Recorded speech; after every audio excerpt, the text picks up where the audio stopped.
You ask Tiger to solve. This deals with linear equations with one unknown.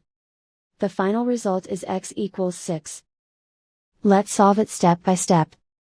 Group all x terms on the left side of the equation. Subtract 2x from both sides. Group like terms.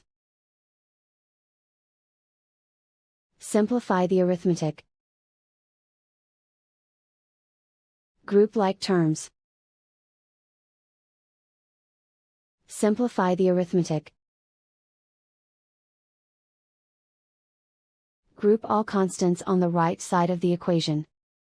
Subtract 3 from both sides. Simplify the arithmetic.